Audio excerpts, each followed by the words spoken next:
Hello, welcome to my channel. My name is Brian. I do a wide variety of stuff on this channel of mine. A lot of my stuff is car related and reptile related, but I do, and I have in the past purchased quite a few knives. They are not kitchen knives, they are mainly pocket knives, and I will show you a picture of this real quick. But the knife that I have right here, I just purchased. It's one of my first more professional-like, serious, high-quality knife from Japan. It says it's handmade in Japan.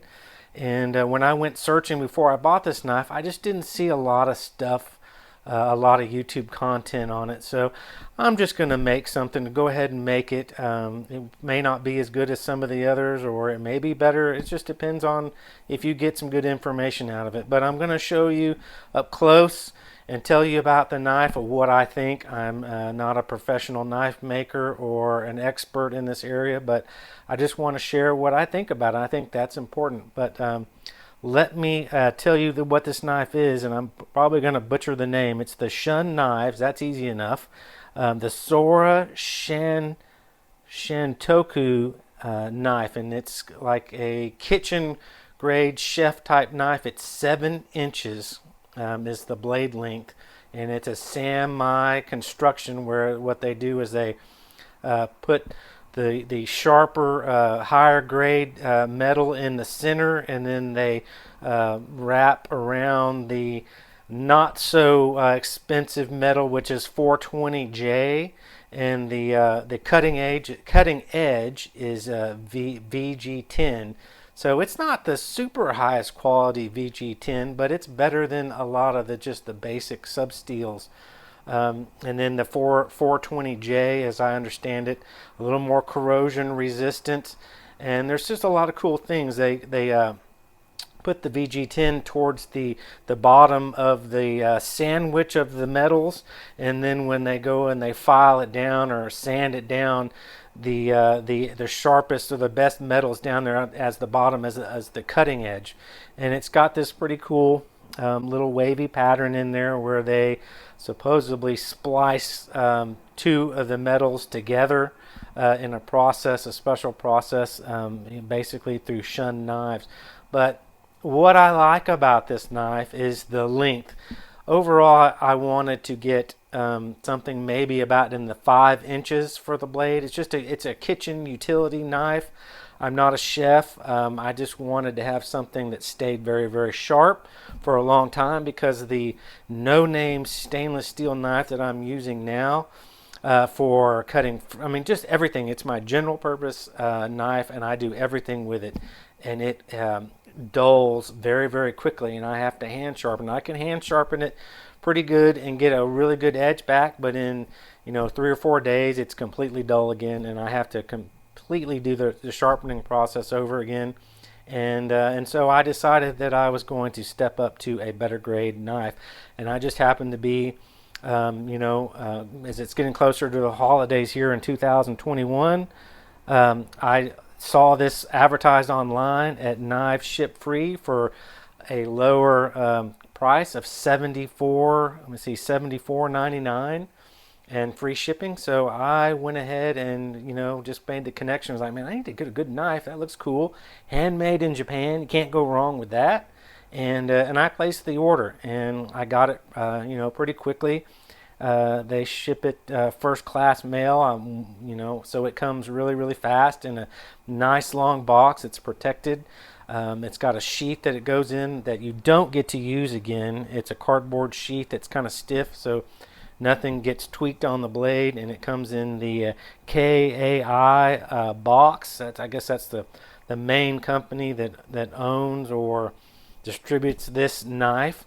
But that's good enough detail there. What I like about the knife is that it's really, really, really shiny.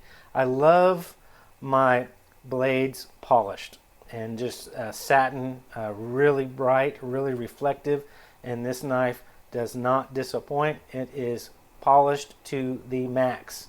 Also too, I do like the weight of the knife. That's one thing that the handle is quite nice, and if I were to balance, I'm going to drop it. I have my hand operating my camera, but if I were to balance that, it's pretty much right there in the center of this point right here. I like this. The overall handle of the knife is really great. It feels good. It's not micarta. It's a plastic, but it has a little bit of texture to it, so it just feels good. A micarta handle would be, pretty cool. Linen micarta or something like that, but again, $75, not $125.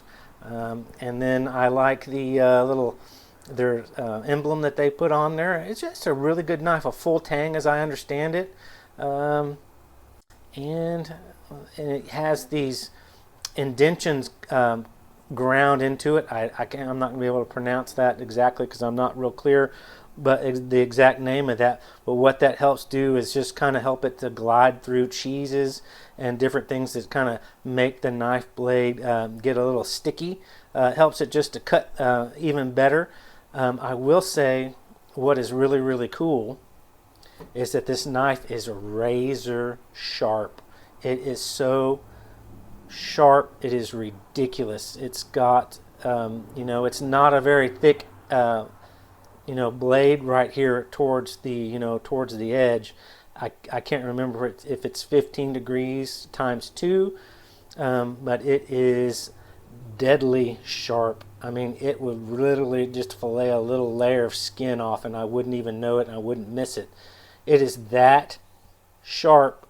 And now I can't just speak on because I haven't used them. Kind of, sometimes my knife will slip out of my hand and it can fall on the floor. And I have a marble floor or a ceramic floor, and that would just break my heart if that ever happened. I'm not saying that it's going to, but just you never know. I mean, I've had a knife or two of mine slip out of my hand, and then they're so sharp that when I'm better to not try to grab it as it's falling, because I've done that and I've injured myself pretty severely. So the best thing to do is just, if something goes south like that, is just to back up and watch your feet, because I'm usually barefoot. But such an awesome knife. But I got to be really careful, and if you drop this in your stainless steel sink, I just take really good care of my things that I find valuable, and I find value in this knife. It's a really good knife. But other than that, the weight is good. The tang, or not tang, but the belly, or this portion, the upper portion right here, I don't have my terminology on my mind right at the moment, so excuse me if I don't pronounce it right. But it's an actually pretty solid blade. It's definitely not flimsy, and again, it feels really, really good. And maybe a little bit. One thing that I would do is make it a little bit thicker in this area, or so that if you're cutting it and you're choking up on it, that you can get a little bit more. I mean, it's kind of a thin portion right there, but most people will hold it back here. But I'm probably going to do a little bit more, close-up work, a little more tighter area on some of my cutting.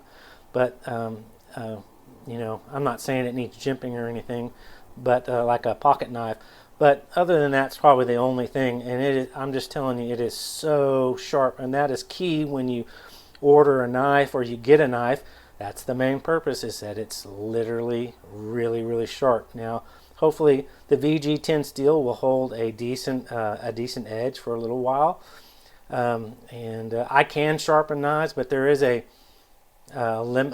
full-time warranty, or you can send this back and have it sharpened. Now, I don't know the cost of that, and maybe they'll give you a discount. I need to look into that more, but you can always send this back to this company, and they will sharpen your knife up from free of charge, as I understand it. But I mean, there likely is some shipping involved.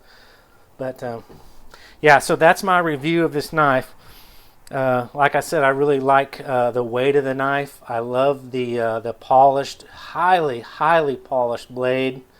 And I like as you can see, the construction of where they brazen that, or how they fit those two pieces together. You can see that in the description when you buy this knife of how that is put together. and this is your VG10 steel edge down here on the lower portion, and this is the 420J, which is a little more corrosion resistant. But other than that, let me just show you. Like I said, I'm not a professional knife person. I am a connoisseur of pretty cool pocket knives. I got a Boker there at the bottom. I've got some Spydercos that are, $200, $300. Spyderco there, and a couple of cool knives. My out the front, I think this was close to $230. I just kind of collect knives. I like high quality knives, and I've got a couple of Benchmades there. One of my favorites is my Griptilian. This thing is like butter, and it's got linen micarta scales that I put on the knife. But other than that, and it's just so easy. All right, that's my presentation. I'm glad to have this new knife. Like, again, I think it's a really killer knife, and it may be a good knife for you too. If you found this video helpful, again, throw a like down. Other than that, I appreciate you stopping by. Have a great day. Bye-bye.